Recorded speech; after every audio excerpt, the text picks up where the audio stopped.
스카펫이 지은 책 중에 아주 유명한 책이 있죠. 아직도 가야 할 길. 제가 늘 느끼는 거지만 세상에선 유명한데 우리에게는 전혀 유명하지 않다는 거예요. 이 책이 그 뉴욕타임스 베스트셀러로 계속해서 있었던 책인데, 이 책의 스카펫은 이런 말을 합니다. 삶은 고통이다. 삶은 고통이다. 이것이 삶의 진리 가운데 가장 위대한 진리다. 그러나 이런 평범한 진리를 이해하고 받아들일 때 삶은 더 이상 고통이 아니다. 무슨 말입니까? 삶이 고통이라는 것을 받아들일 때 내게 오는 고통을 이상한 것으로 여기지 않고 비로소 고통에서 벗어날 수가 있다는 것입니다. 저는 이 스카펫의 글을 읽으면서 우리가 그럼에도 불구하고 받아들이기 힘든 것이 고통인 것처럼 우리가 받아들이기 힘든 것 중에 하나가 있다면 그것은 바로 죽음이 아닐까 생각합니다. 삶이 고통인데 우리는 고통이라고 생각하지 않고, 어쩌면 삶은 죽음인데 우리는 죽음이라고 생각하지 않습니다. 근데 이 죽음에 대해서 스카펫이 또 이런 이야기를 했습니다. 우리가 기꺼이 죽을 수도 있는 어떤 계기가 없다면 완전한 삶을 영위할 수가 없다. 우리가 죽음에 대해서 기꺼이 죽을 수 있는 그런 상황이 아니라면 우리는 오늘을 살아가는 우리의 삶이 허무할 수밖에 없다는 것이죠. 심지어 알버트 슈바이츠도 죽음에 대한 이런 얘기를 남겼습니다. 우리 모두가 정말로 훌륭한 사람으로 성장하기 위해서는 죽음의 사유에 대해서 익숙해져야 한다. 뭐라고요? 죽음에 대해서 익숙해져야 한다는 것입니다. 하지만 사람들에게 여전히 피하고 싶은 단어가 있다면 그것은 바로 죽음이라는 단어입니다. 괜히 죽음이라는 말을 입에 올렸다가 혹시 죽게 되는 것은 아닐까. 그래서 괜히 저는 어느 날 이렇게 암보험에 대한 이렇게 선전이 많지 않습니까? 요즘 특히 DMB를 보다 보면 암보험이 왜 이렇게 많은지, 암보험. 근데 암에 대해서 막 강조를 하면 국민 몇 명 중에 몇 명이 걸리는 암 보험 들으셨습니까? 안 들었습니다. 근데 그런 순간 어떤 생각이 드냐면 혹시 나도 죽게 되는 것은 아닐까. 죽음에 대한 두려움. 그래서 우리는 죽음이라는 단어는 떠올리기도 싫고 상상하기도 싫고 할 수만 있다면 피하고 싶고 할 수만 있다면 오지 않았으면 하는 것이 죽음이라는 단어입니다. 그런데 놀랍게도 오늘 본문에서 죽음을 받아들이고 있는 사도 바울의 모습이 소개되어 있습니다. 아니, 죽음을 받아들이고 있는 정도가 아니라 사도 바울은 오늘 본문에서 이렇게 말합니다. 죽는 것도 유익함이라. 여러분, 이게 이해가 되세요? 아니, 지금 바울은 한편의 시를 쓰고 있는 게 아니에요. 바울은 지금 시대 감옥에서 실제로 죽을 수도 있는 상황이란 말입니다. 그런 상황에서 죽음이 자신의 현실로 코앞에 와 있는 상황에서 죽는 것도 유익하다라고 말하고 있어요. 허무주의에 빠진 것일까요? 아니면 바울이 미친 것일까요? 너무나 고난을 많이 견디다 못해 이제 차라리 죽는 게 차라리 더 낫겠다. 그런 허무주의에 빠진 것일까요? 그렇지 않습니다. 오늘 보면 본문 뒤에 나오는 25절에 보면 이렇게 말하고 있거든요. 내가 살 것과 너희 믿음의 진보와 기쁨을 위하여 너희 무리와 함께 거할 것을 내가 안다. 무슨 얘기입니까? 나는 살아서 너희들과 함께 있게 될 것이다. 누구보다도 삶에 대한 열정을 불태우고 있었기 때문에 사도 바울이 죽음에 관한 허무주의에 빠졌다고 우리는 상상할 수가 없습니다. 사도 바울은 허무주의에 빠진 것도 아니고 그냥 낙심에 빠진 것도 아닙니다. 바울은 누구보다도 죽음이야말로 내 인생에 가장 유익한 것이라고 고백하고 있는 것입니다. 사랑하는 여러분, 이 죽음의 두려움을 넘어선 이 사도 바울의 기쁨, 이 기쁨을 누리며 살아가고 싶지 않습니까? 그렇다면 우리가 어떻게 죽음 앞에서도 기뻐할 수 있는 그런 인생 살 수가 있을까요? 첫 번째로 구원의 확신을 가지고 있어야 합니다. 뭘 가지고 있어야 된다고요? 구원의 확신입니다. 제이씨 라일이라는 유명한 목사님이 쓰신 책 중에 구원의 확신이라는 아주 소책자가 있습니다. 근데 이 책이 책은 분량은 작지만 굉장히 유익한 책인데 이 책에서 이런 얘기를 해요. 내 영혼의 상태에 대해 굳건한 확신을 가지고 살 때 나는 사자처럼 담대합니다. 뭘 가지고 살 때 담대하다고요? 그 확신을 가지고 살아갈 때. 어떤 공경 속에서도 웃을 수가 있습니다. 어떤 역경도 나를 움츠리게 하지 못합니다. 그러나 현실의 안락함만을 추구할 때는 너무나 두려워져서 쥐구멍에라도 들어가고 싶은 심정입니다. 여러분, 우리는 생활이 편안해지고 뭔가 안락해지면 웃을 수 있고 기뻐할 수 있다고 생각하지만 아니에요. 우리의 안락함보다 더 중요한 것은 우리가 갖고 있는 확신입니다. 내가 오늘 가는 이 길이 분명하게 주님께서 기뻐하시는 길이다. 내가 어떤 상황 속에서도 하나님이 나를 구원하신다는 이 구원의 확신을 가지고 있을 때 우리는 담대하게 어떤 역경 속에서도 웃을 수가 있는 것입니다. 그런데 사실 우리는 이런 확신보다는 우리의 안락함 속에 빠져서 이런 확신을 잃어버리고 늘 죽을까 두려워하면서 살아가고 있죠. 재작년이었습니다. 비가 내리는 어느 날 제가 CBS에 녹화를 하기 위해서 고속도로를 달리고 있었습니다. 근데 터널을 나오는 순간 갑자기 차가 미끄러지더니 180도 돌아서 오는 차들과 마주한 상태에서 중앙분리대를 받았습니다. 그때가 출근 시간이었기 때문에 차가 단 한 대만 달려왔어도 저는 그 자리에서 죽는 거죠. 이 차가 얼마나 많이 파손되었는지 견적만 거의 1,000만 원 가까이 나와서 폐차 지경에 이르는 사고였습니다. 그렇게 중앙분리대에 부딪히는 순간 제 머릿속에 어떤 생각이 들었냐면 이렇게 죽는구나 라는 생각과 또 하나 이어서 들으는 생각이 있었는데 그 생각은 이거였습니다. 이렇게 죽어도 좋겠다. 그날 저녁에 한 성도님의 장례식이 있었습니다. 그 장례식에서 위로 예배를 마치고 식사 자리에서 제가 이 얘기를 드리자 같이 앉아서 식사를 하시던 몇 분의 남자 집사님 중에 한 분이 저에게 이렇게 말했습니다. 목사님, 그런 얘기는 입에 올리지도 마세요.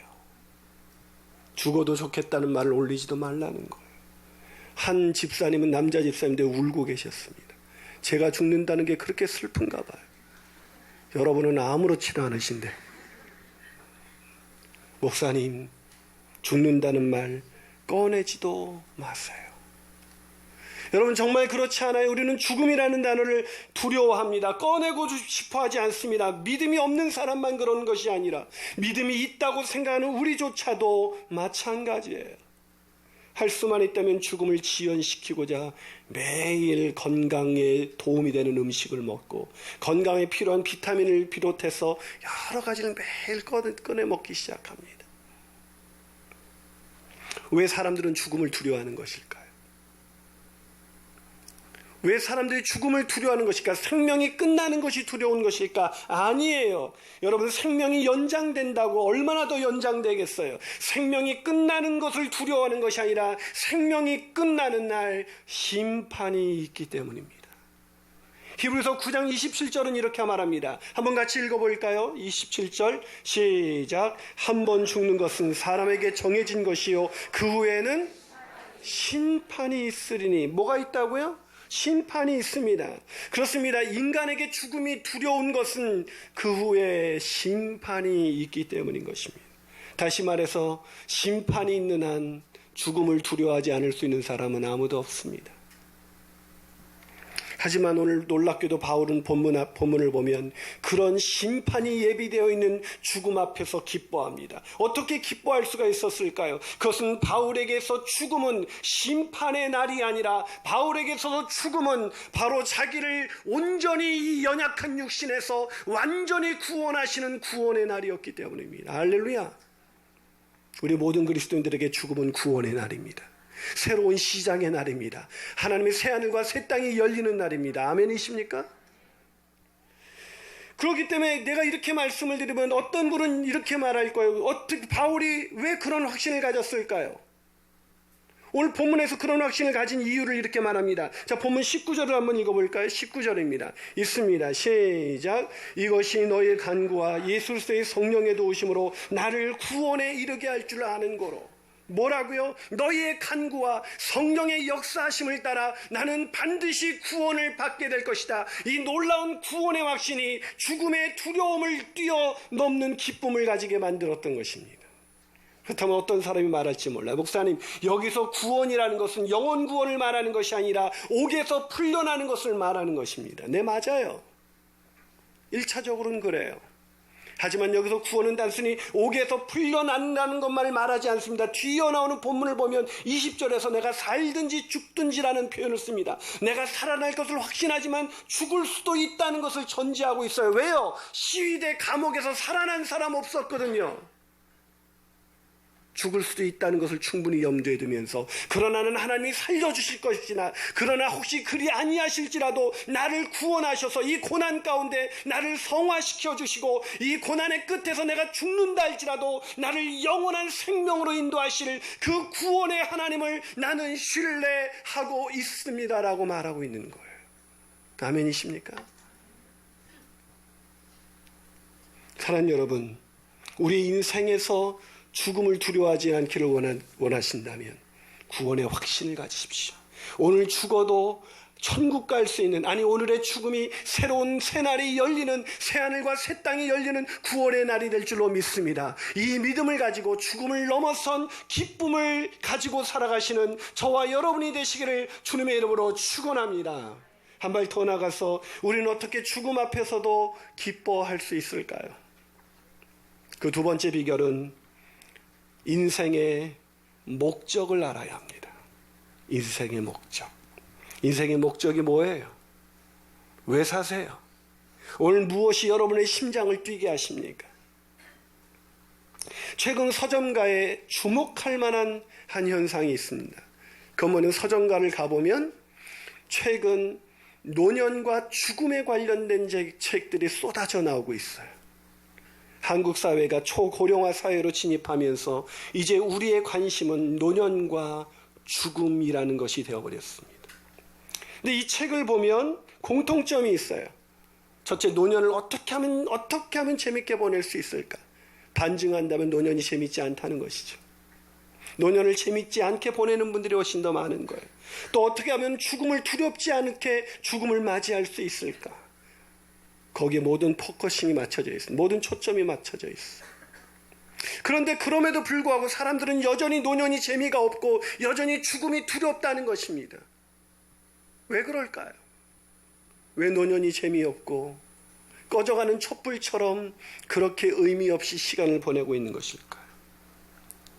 얼마나 많은 사람들이 그렇게 인생의 죽음 앞에서 허무하게 죽어가는지, 말기암 환자 1000명을 호스피스 전문의로서 돌봤던 오츠 시치라는 분이 죽을 때 후회하는 25가지라는 책을 썼습니다. 그 책에서 그 말기암 환자가 병실에 들어서자 이 오츠 시치에게 이렇게 묻습니다. 선생님, 무언가를 후회해 보신 적 없나요? 후회요? 네, 선생님은 후회 같은 것 안 하시죠? 오츠 시치가 대답합니다. 아니요, 합니다. 후회.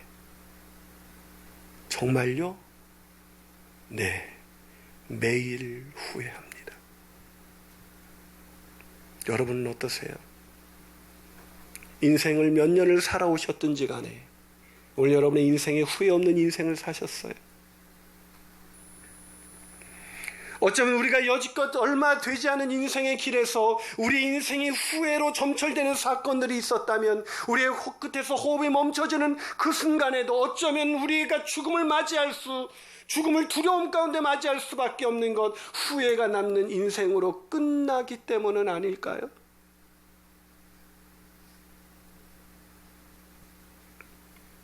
왜 사람들은 늘 후회하는 것일까요? 여러 가지 이유가 있겠지만 사람들이 후회하는 결정적인 이유는 인생의 목적을 알지 못하기 때문입니다. 내가 왜 살아야 되는지. 그걸 알지 못하니까 죽음이 맞이해 오는 그 순간에 후회가 남고 부끄러움이 남고 허무가 남고 절망이 남아지는 것입니다. 바울은 어땠을까요? 바울의 인생, 예수님을 만나고 나서 모든 것을 잃어버렸던 바울의 인생에는 후회가 없었을까요? 아니, 없었습니다. 바울에게는 단 한 가지 후회도 없었습니다. 아니, 목사님, 그게 사람인가요? 바울은 어떻게 그럴 수 있었을까요? 목사님의 추측이 아닌가요? 아니에요. 디모데후서, 바울의 마지막 서신 디모데후서 4장 6절과 8절에서 바울은 이렇게 고백합니다. 자, 한번 같이 읽어볼까요? 읽습니다. 시작.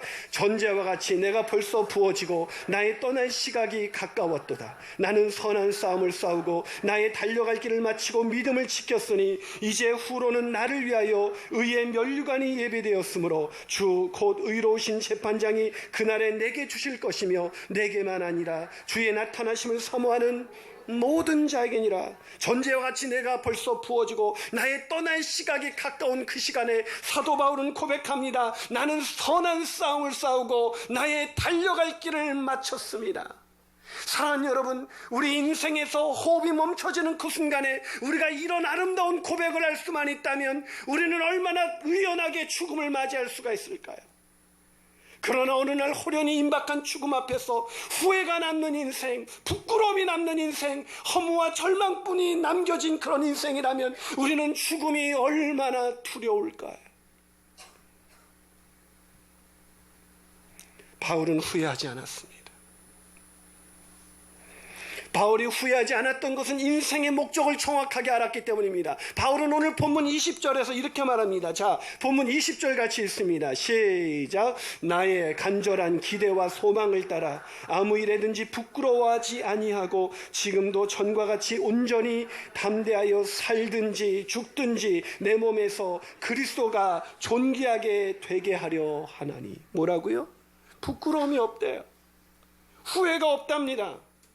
자기 인생 되돌아봐도 부끄럽고 후회 남는 일이 하나도 없다. 왜냐하면 내 인생 속에서 살든지 죽든지 내 몸에서 그리스도가 존귀케 되는 것. 그것이 그분의 인생의 목적이었어요. 우리의 인생의 목적은 무엇인가요? 보다 잘 사는 거요? 남들보다 더 편안히 사는 거예요? 더 많이 가지는 거예요? 더 높이 올라가는 거예요? 그렇게 산 사람의 끝에서 호흡이 멈춰지는 그 순간 그분은 허무와 절망을 극복할 길이 없을 것입니다. 무엇을 위해서 살고 계십니까? 오늘 내 심장을 뛰게 하는 것이 무엇입니까? 오늘 내가 치열하게 바라고 간절히 소원하는 바가 내 몸을 통하여 나를 통하여 그리스도가 존귀하게 되는 것, 이것이 우리의 목표가 될 때 우리는 우리 인생의 끝에서 겁없이 죽음을 맞이할 수 있을 것입니다. 인생의 목적, 그리스도가 존귀케 되는 것을 위하여 달려가시는 저와 여러분이 되시기를 주님의 이름으로 축원합니다. 마지막으로 어떻게 우리는 죽음 앞에서도 기뻐할 수 있을까요? 마지막 비결은 굉장히 중요한 건데 그리스도와 함께 살아야 한다는 것입니다. 오늘이라는 시간에 그리스도와 함께 사셔야 합니다. 저는 본문을 묵상하면서 이런 질문을 가졌어요. 정말 구원의 확신을 가지고 그 인생의 목적을 안다면 죽음을 맞이하는 순간 정말 후회하지 않을까? 제가 적지 않게 교회 신앙생활을 열심히 했던 사람인데 죽음의 끝에서 살기 위해서 발버둥 치는 분들을 적지 않게 목격합니다. 여러분은 어떠세요? 왜 우리는 죽음이 아닌 조그만 고난 속에서도 기쁨을 쉽게 잃어버리지 않습니까? 왜 우리는 지금 죽어 천국 갈 수 있냐는 질문에 예라고 대답할 수 있고 그리스도께서 존귀케 되는 일을 위해서 산다고 대답을 곧잘 하면서도 왜 우리는 쉽게 기쁨을 상실하는 것일까요? 왜 그럴까요? 그것은 우리의 오늘이라는 시간에 내 안에서 그리스도께서 살고 계시지 않기 때문인 것입니다. 예수님을 믿고 사는데 예수님을 한 구석에 밀어놓고 내 안에 사는 것이 그리스도께서 사시는 것이 아니라 내가 살고 있기 때문입니다. 죄와 허물로 망가진 나, 세상의 정욕을 위해서 살아가는 나, 세상의 욕심을 위해서 살아가는 나, 그런 내가 살고 있기 때문에 그런 것이 이루어지지 않을 때 죽음은커녕 그런 것이 얻어지지 않을 때 절망하고 기쁨을 상실한 채 오늘을 살아가고 있는 것입니다. 사랑하는 여러분, 오늘 본문에서 그런데 바울은 어떻게 구원의 확신을 가지고 우리도 구원의 확신이 있고 우리도 그리스도께서 존귀케 되는 걸 위해서 산다고 말은 하는데 똑같이 말하는데 왜 어떻게 바울은 죽음 앞에서도 유익하다고 고백할 수 있고 우리는 죽음은커녕 작은 고난 가운데서도 마음이 무너지면서 마음 둘 때를 알지 못한 채 오늘을 살아가고 있는 것일까요? 사도 바울은 이렇게 고백합니다. 본문 21절입니다. 21절 다시 한번 읽어보겠습니다. 시작. 이는 내게 사는 것이 그리스도니 죽는 것도 유익함이라. 다시 읽습니다. 시작. 이는 내게 사는 것이 그리스도니 죽는 것도 유익함이라. 죽는 것이 왜 유익하다고요? 어떻게 유익할 수 있냐고요? 내게 사는 것이 그리스도니. 사도 바울은 말합니다. 빌립보 교인들에게 내가 지금 감옥에서도 이런 기쁨을 누릴 수 있는 것은 내게 사는 것이 그리스도이시기 때문입니다. 여러분이 예측하는 것처럼 난 시위대 감옥에서 죽을 수도 있을 것입니다. 그러나 내게 사는 것이 그리스도이기 때문에 나는 오늘을 기뻐합니다. 왜요? 내가 살면 살아서 더 복음을 전함으로 그리스도를 존귀케 할 것이고, 내가 죽는다면 내가 순교함을 통해서 더 많은 사람들이 죽게 돌아올 것을 나는 알기 때문에 내가 살아도 주를 위해서 살고 죽어도 내 인생 가운데 유익함이 내게 오는 것입니다. 그러니 내가 죽게 될 거라고 염려하지 마세요. 여러분, 우리 인생의 마지막 순간에 내 자녀들이 내 임종의 순간을 지키는 순간을 상상해 보십시오. 그때 우리가 아이들에게 말합니다. 고통 속에서도, 죽어가는 고통 속에서도 싱긋 웃어 보이면서 커피 한 잔 타줄 수 있겠니? 얘야, 너희들과 잠시 헤어지는 것이 나에게는, 너희와 나에게는 참 안타까운 일이지만 내게 죽음은 유익하다. 나는 나의 달려갈 길을 마치고 이제 나를 위해서 예비하신 주님께 가는 거야. 우리 다시 만나자. See you again.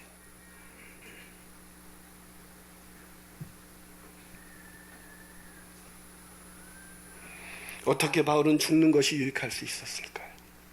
그것은 세상의 정욕과 안목의 정욕과 이생의 자랑과 세상의 욕심을 위해서 살아가는 바울이 아니라, 바울은 십자가에 죽고 바울을 위해서 십자가에서 죽으시고 부활하셔서 바울을 살리신, 아니 바울 안에 거하신 예수 그리스도를 믿는 그 믿음 안에서 살고 있는 것입니다. 그 안에 살고 있는, 바울 안에 살고 있는 분은 바울이 아니라 바로 그리스도이시었기 때문입니다. 어떻게 주님이 우리 안에 살 수 있는 것일까요? 여러분 안에 주님이 사세요? 요한복음 14장에 보면 예수님께서 이제 십자가를 지시기 전날 밤에 제자들에게 이렇게 말합니다. 요한복음 14장 1절에서 너희는 마음에 근심하지 말라. 하나님을 믿으니 또 나를 믿으라. 내 아버지 집에 거할 곳이 많도다. 내가 너희를 위하여 그렇지 않으면 일렀으리라. 내가 너희의 거처를 예비하러 지금 간다. 라는 얘기를 하세요. 제자들 위로하면서 내가 지금 죽는 것은 너희들의 거처를 예비하기 위해서 너희들을 잠시 떠나가는 것이다. 그런데 떠나가신다는 주님이 요한복음 14장 23절에서 이렇게 이야기합니다. 자, 요한복음 14장 23절 같이 있습니다. 시작. 예수께서 대답하여 이르시되 사람이 나를 사랑하면 내 말을 지키려니 내 아버지께서 그를 사랑하실 것이요 우리가 그에게 가서 거처를 그와 함께 하리라. 주님이 지금 하늘에 계세요? 제자들과 계세요? 떠나신다는 주님이 제자들과 함께 계시겠대요.